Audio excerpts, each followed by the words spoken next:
Hello and hi. Oh my gosh. I'm so excited to have my very good friend of many years, although we've never actually spent time together in person, which is funny and weird. I'm so happy to have you. Welcome to How I Ally. If you would please introduce yourself and give a little bio slash backstory.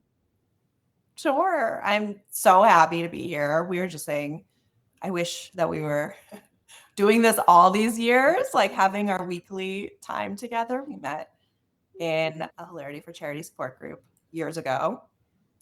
Very eerily similar stories. And my name is Melissa.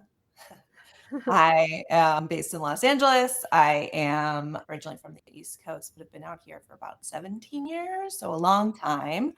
I know, so long. I started out in casting at working in TV, and during that time, my mom got diagnosed with a neurodegenerative disease called Huntington's disease. And at the time, I was like, "What the heck is that? I don't know." But it very quickly went from me being able to work in an office full-time job to hiding in like cubicles and stairways, answering calls for her medical needs. My parents were divorced, so I became their power of attorney at 25, 26. Yeah, and just had a very nice, wonderful, calm childhood, which I'm really happy for, but it flipped everything, right? You think you're going to be able to do whatever you want to do and be free and be flexible, and something like caregiving happens sometimes very quickly, and you just have to jump into that role. It took a long time to get to the point where I feel very comfortable with it, and a really long journey. It's been about a decade now. My mom started getting progressively worse and unable to live by herself. And so I slowly took over finances and everything legal, took her to the medical appointments, had to deal with long-term care insurance. I didn't even know what insurance was, all of these things. And then I had my twins. And so I remember at that time putting my twins into their double stroller and wheeling them into memory care units, touring them, and just being just overwhelmed. Like, how the heck I went from being by myself to, oh, I'm a mom of twins and a mom to my own mom, really, at the same time. Navigated a lot, went through a career transformation, switched into coaching and matchmaking as well. Got a little bit of that going on.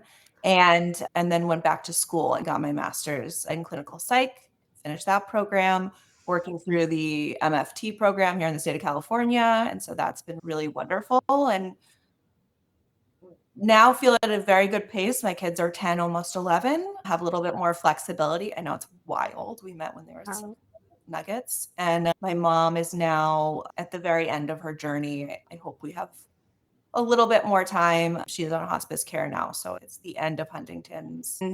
And yeah, we're really at a point where I feel like I've found some balance. I've really understood what it takes to be a caregiver and how to find that balance. And now I try to work with clients on that, of just figuring out, who are you after caregiving? Who are you during the process? How can you still be yourself and go through these like really sorry. It's okay. This is life. But how you can be really yourself and go through these really dark moments and make them better and come out lighter on the other side. It's a lot. So, first of all, congratulations on completing your program and becoming a coach. That's incredible. Really. Do you feel a sense of accomplishment? In many ways, you're coming out. There's a sense of grief that comes along with this because, like you said, your mom is at the end stages of her disease. But that part of coming out of caregiving to this sort of other stage of life after caregiving What does that feel like for you? Yeah, it's an interesting place. You've grieved for so long. You've dealt with prolonged grief. You dealt with like anticipatory griefs through all these stages, especially when becoming a parent. I think having kids yourself really brings you in those moments where you're like, oh, I wish my parent was here, or I wish I had this. Or so you grieve all of the stages of your own life with their life. And as they're like slowly declining, not able to speak anymore or walk anymore, feed themselves anymore. All of these things are just like little tiny heartbreaks of like loss of independence. But at the same time, you can shift it into, for me, which has been helpful, and for others, is we start as babies, right? And so sometimes we end as babies. And so it's like grieving those parts of who your mom was or who your parent was or who anybody was, and like allowing them to like return to whatever state they're going to end at, which I think is just so helpful. So I'm sure it'll come with waves when my mom does pass. And I've had a lot of friends who have had their parents pass, but it's almost a sense of like, when I think about it, a sense of relief and knowing that I did the right thing and I did all I could. And she's had a really wonderful time of what you can make of it. It might not be what we thought it would be, but it's what it ended up being. Yeah. I totally know exactly what you mean. Like grieving who your parent was, especially when you become a parent. Yeah. And like when I'm thinking of what kind of childhood do I want to create for my twins, I think about like how goofy my dad was and like how he used to embarrass me all the time, which is like so silly, but like that person is completely gone, really gone. And like my kids they'll never know that person. And I don't know how I'm going to be able to explain that person to them. I don't even know if the juice is worth the squeeze. I don't even know. And this is why you and I became so close so quickly because you're like one of the few people in the world that completely understands in almost every way. And it's wild. Like going through all of those stages of acceptance and like having kids when you feel like an orphan in kind of a way. Yeah, and it's this like you mentioned it too of not being able to relate to a lot of people sometimes. I've found you have to accept that and acknowledge that, and some people you can find are like the sick parents club, the dead parents club, and it's like the club that nobody wants to be in, i.e. like polarity for charity and those support groups. But really finding your people, because sometimes if you try to compare yourself or compare your situation, that gets you in some deep trouble. Yeah. What do you mean? Like it makes you angry? Yeah, or sad, and all of those feelings are like fine and work, but it's like comparing apples to oranges, right? If somebody who has two capable parents, that's wonderful and great, but that's like not your reality. I think just finding your tribe is so important in whatever situation you're in. Like not even if it's twins, right? Like I remember being in twin and baby groups, and the twin moms just got it. They were just different. They were like, yeah, like we don't have time to think about every little like fall and jump, and when you're in with those with people who just have one baby at a time, like that's their everything. And so whatever it is, if it's twins or if it's your parents or whatever kind of challenge, I think it's so important to just find your tribe and get your people, and know that sometimes some friendships and relationships will like fade away and come back and come in waves. And yeah, I very much believe in human connection and that how important that is. You can't do it alone. Yeah. Yeah. Oh, yeah. How is your brother doing? He's good. Yeah, so my brother, he lives in Chicago still. He's the head writer of The Onion. So he's a very funny guy. Wow. Okay. But it's been an interesting ride with him too. And really, these last couple of years, he's stepped up a lot in a lot of ways. Whereas I've been the point person for my mom for the last 10 years, and he's been able to focus on work and all these things. And we shifted. He really took charge of the next steps of her care the next few years of figuring out hospice care. And so it feels very much like a team mentality now. So it is definitely very helpful. And we moved her this spring to back to Maine where I grew up. And so I just spent the summer there with her, saw her every day, tried to take her out for like beach walks, not walks, but Yeah. pushing, just making sure we're alternating times. He's going to be able to work from there a little bit, and I'm going back and staying with family there. And so it's just more support. It feels more home. And I remember when you were looking for your dad too, you were like, it's not near me, but it feels like home to him.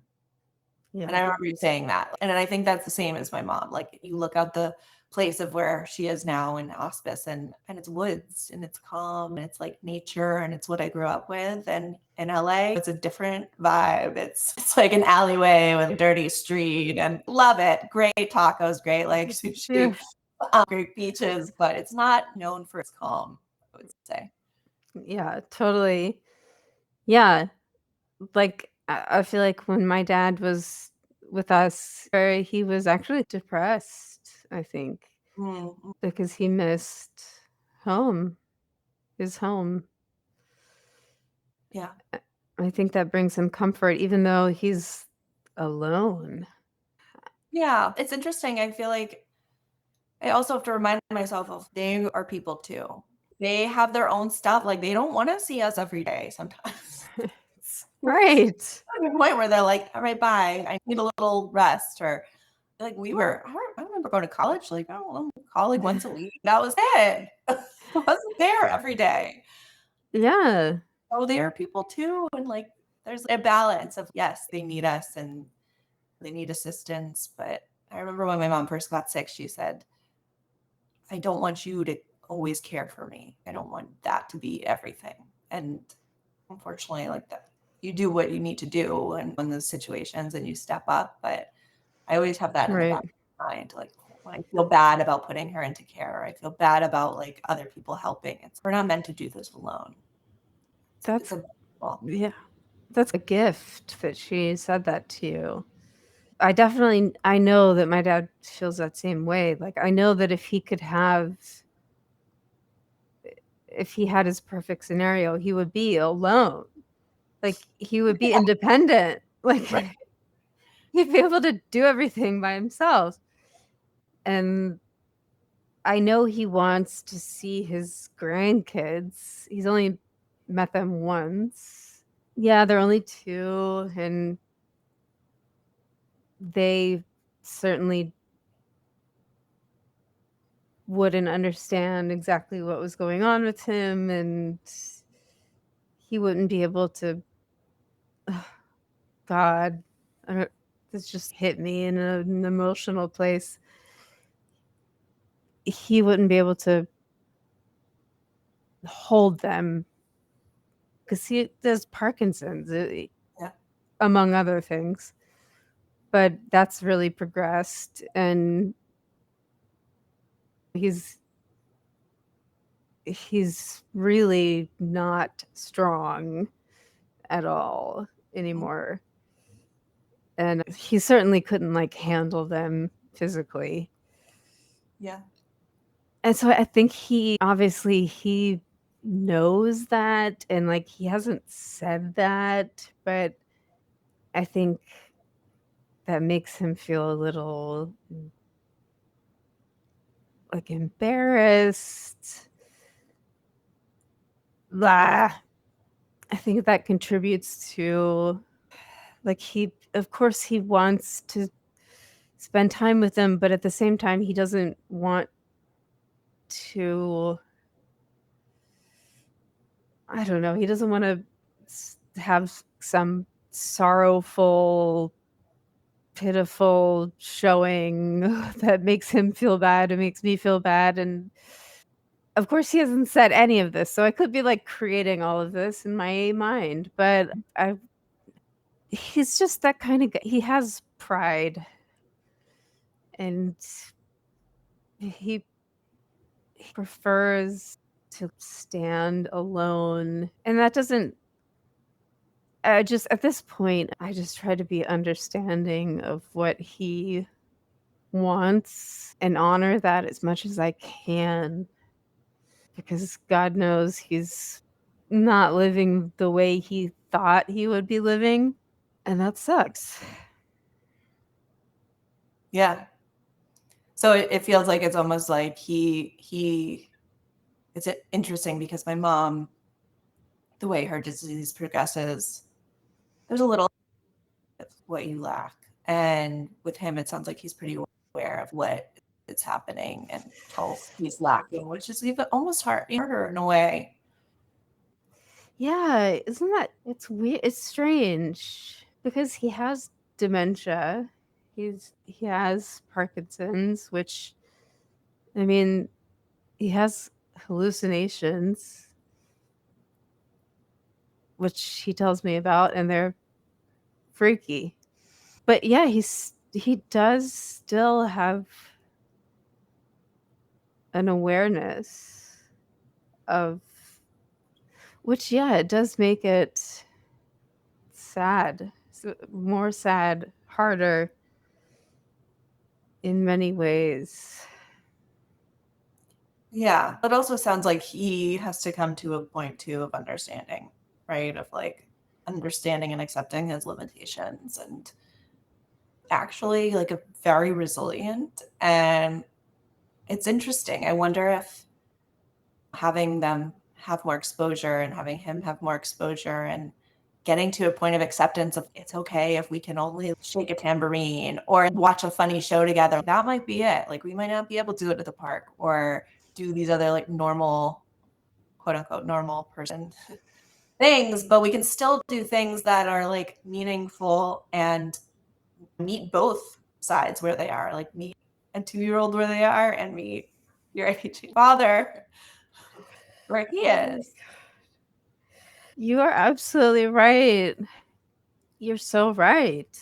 Yeah, yes. And it's taken a while to get there. You just blew me away. Like, I haven't really been able to articulate that, I think.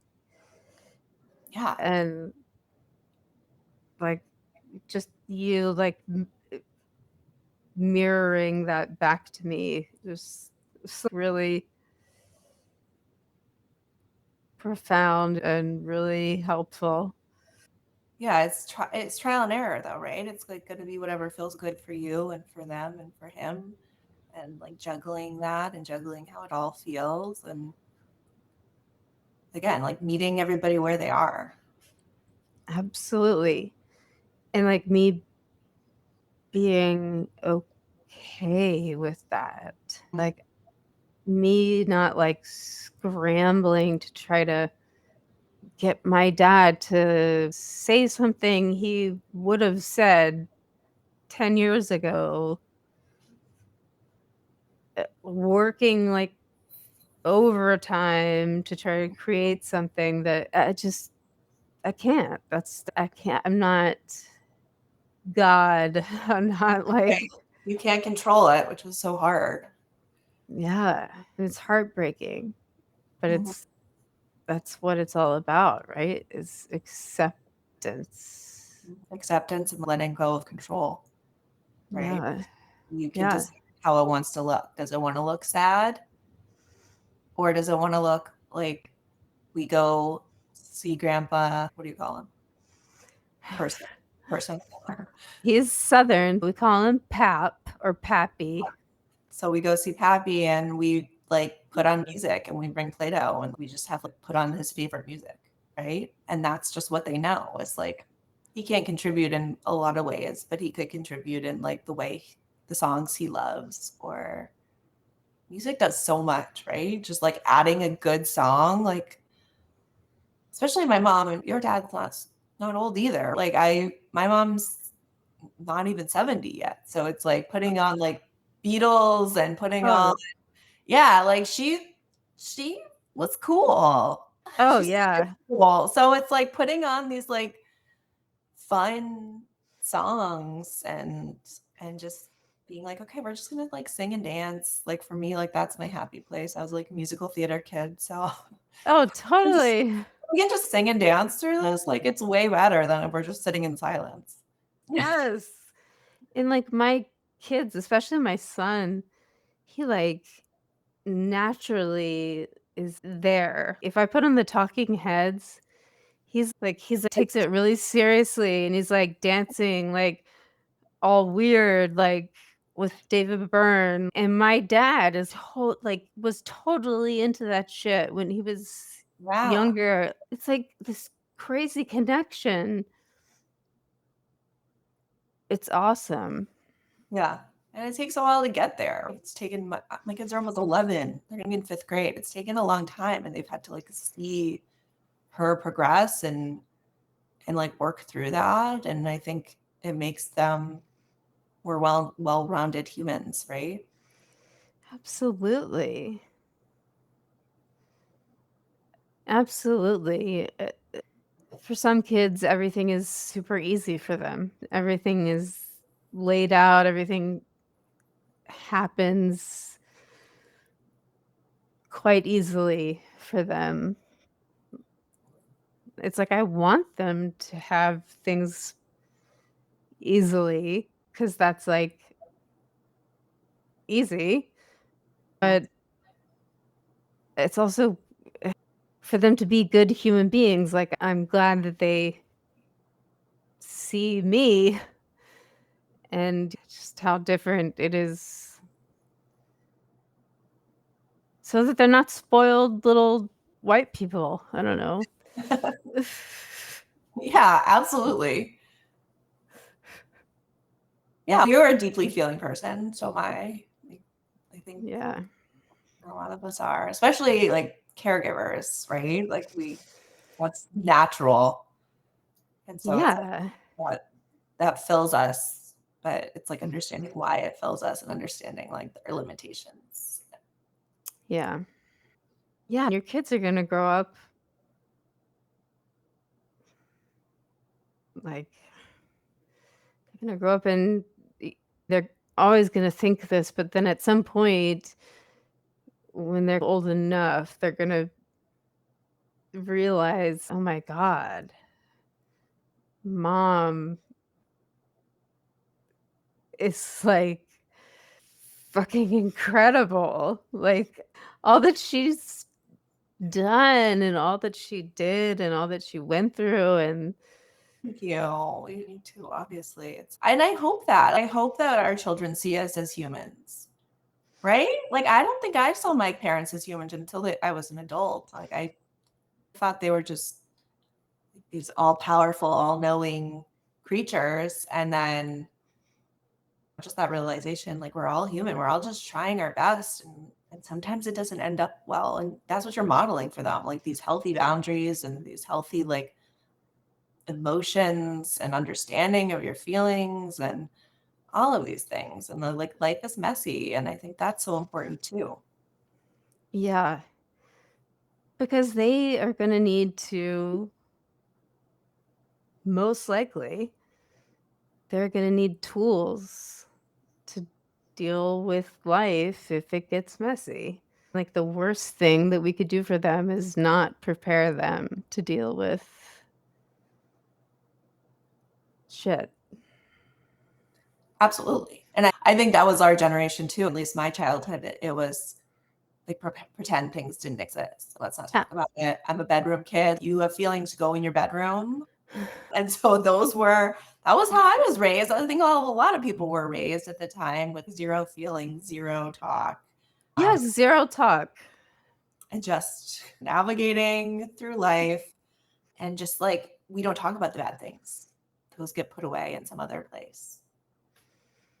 Yeah. A hard thing to unlearn. It took a long time. Yeah. Like I feel like I've done so much work like over the years. Yeah. It's just been filled with work on myself, which I'm glad for. But it's only been recent really that I've realized that not everyone has done that. Oh, yeah. Which is good as a therapist, like good and bad. Like you can only help yourself, right? You can't fix anybody else. Can't have control over anybody else. It's a And hard one.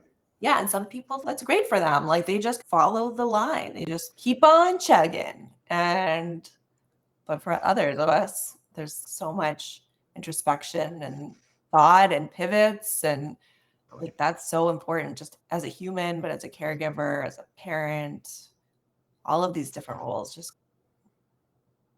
continuing to evolve, I think is so important. Yes, it is so important. And being open to what do I need to work on? What do I need to learn about myself or what can I Yeah, it's so important. But then the goal of therapy or anything is like my goal is you don't need me at some point, right? For my clients. That's the goal. You can go off and do your own, and you know that you have the skills and you know what you need to do and you know what your idealized life looks like. And yeah, you can come back and Yeah. stuff up and we can work through those. But like the goal of therapy is not to be in therapy for the rest of your life. Yeah, I guess it's like leveling up. Like I beat that level. Okay. Like when we were first in the HFC support group. Okay, I made it through. I beat that level, which was like my dad lived with us. And then I realized, oh, I want to have kids. That was like super hard transition, but like I did it. Like I made it through that bear of a transition. But of course, I'm going to have like more levels to beat. Yeah. But that's what's so powerful about the brain, right? The more you reinforce certain things, like the more you say, oh, I can do this thing, or I can learn this thing, or I can conquer this thing, the more your brain will give you that reassurance. That's where anxiety comes from of I can't do it, or I feel like this feeling of I can't do it, it's impossible. But just reiterating that nobody's good at language the first day. Nobody's good at riding a bike the first day. Like you're not going to be good at everything the first day, but you will get through it and you'll do better. And the more you do it, it's the easier it is on your nervous system and your brain and everything. Oh my God. This is like, I need this. You're wonderful. I always knew that, obviously, but like, you have been to school. Like, you're amazing. No, and you are. Can you believe like what we've done? Like you're like badass. You got your kids. You got your business is all different roles. Like all of these things, and you were just like, oh my god, just overwhelmed with everything. Yeah. Understandably, I think. But we like, I'm so glad that like I did that support group and like you were like such a good, like, I really haven't, you like find these like people like throughout life that are just like, I don't know, they're just like your people. And it doesn't happen like every day. You're like one of those people. Same way. It's like we just hop back in and we're just like, yeah, get it, get you, get it. We'll get the journey. Yeah. Yes. also just like a sense of humor. Yes. Yes. When it's so dark, you have to. Yes. That is so true. Oh my god. It's so key. Like at the right moments, like it saves you. I know. I think about it, I'm like, if I couldn't laugh, if I was just like a very scientific, straight person, like I would have had a really hard time. I had a hard time, but Yeah.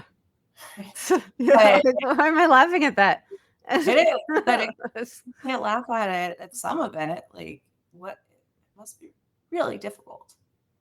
Yeah. Yeah. Yeah. We are like really tough and we're also really funny. And like fragile. I think that's what came out of it too. I think when my, at least for me, when my mom was first diagnosed, and it was like a decade ago, it was all like, girl boss, you can do anything, like you're strong, like that, like toxic positivity. Oh, Oh, anybody. Like that was the, no. it's not, Yeah. I don't like that. And No. full, and it's just you can have both feelings, both can be true, both, you can be funny and you can have a good time and you can be having a hard time, and that's okay. Yes. That was like one of my biggest things about caregiving was like you can hate it and you can love your parent. Yeah, Like both things are true at the same time. Like you can hate it and also be completely driven to do it absolutely. and have peace knowing that you did everything you could and that you did right by your parent, even though it sucked. It Yeah, was hard. it's just also having kids too. Yeah. I don't like packing lunches. I hate it. Oh my god, I hate it. It is, I know people love it, I don't like it. And I never loved changing diapers. That was disgusting. Disgusting. There's so many things that I, whoa, but I love my kids. I love being a mom. I love my kids. I love like seeing them grow. And so it's like existing and learning to live in that in between where some things are true and some things are false, and or both things can be true. Yeah. We can't do this like the toxic positivity or the all in mentality just is not helpful. No, not at all. I feel like, especially as women, it's like something that is really put on us and expected of us. It's like I can love being a woman and also think that there are a lot of things about being a woman that are fucking bullshit. Oh yeah. Oh yeah. Yeah.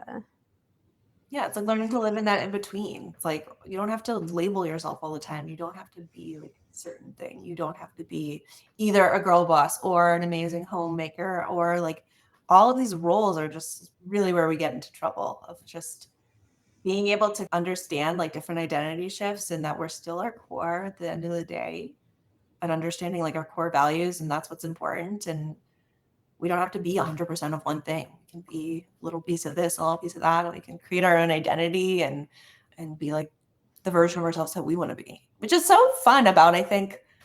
I mean, I'm only in my 30s, but 30s, 40s, 50s, beyond, I think every people say that it just keeps getting better, and I don't doubt it. Like I think my Yeah. 20s are such a fumble. Such a, Yes. so what the heck am I doing? Yep. And just like being able to merge these identities and grow and not answer to anybody is just, I think, so awesome and fulfilling. I'm just like so excited for the next chapter. This is, Yeah. Yeah. Yes. I love that. And I love that for you. And I'm so excited and happy for you and me and us all. I know. No, it's so great. And I wish we just did this all the time. I like Yeah, we've never met in person. I know. I was on the East Coast a lot of the summer. We never met. Uh, At some point. Do you ever come back to California or no? I do. Not since my kids have been born, because it's just been so like, ah. Yeah. No, that makes sense. Yeah. I would love to do just like a retreat. Oh my gosh. So fun. Just like a caregiver retreat. And we just hang out in a big house and have an amazing weekend. That would be perfect. That's what we need. Yeah. Okay, we'll plan it. Okay. We'll just bring all of the best. All of the besties will come. Yes. Oh, I'm so in for that. Me too. Okay. Thank you so much for doing this. And we'll do another one sometime. Yeah, this was so great. This was so fun. Let me know when you put it up. I'm excited to watch and listen. And yeah, and I'd love for anybody who's in a situation that we were in where we were just fumbling, we just didn't know what we were doing. They can reach out and put on my information. But Oh yeah. Absolutely. yeah, I would love to help others go through the rocky parts of caregiving and just feel more balanced and happy and fulfilled. That's so wonderful. Like just knowing that can happen, that's possible. Yeah. And there's hope, right? That's the power of narrative. Like, this is the situation you're in, but you can retell your story whatever way you want to, and you can shift Yeah. whatever way you want to. And what is right now does not have to exist for the rest of your life. Oh, yes. Amen. Amen, sister. I'm gonna get this one too. Love it. All of my sessions.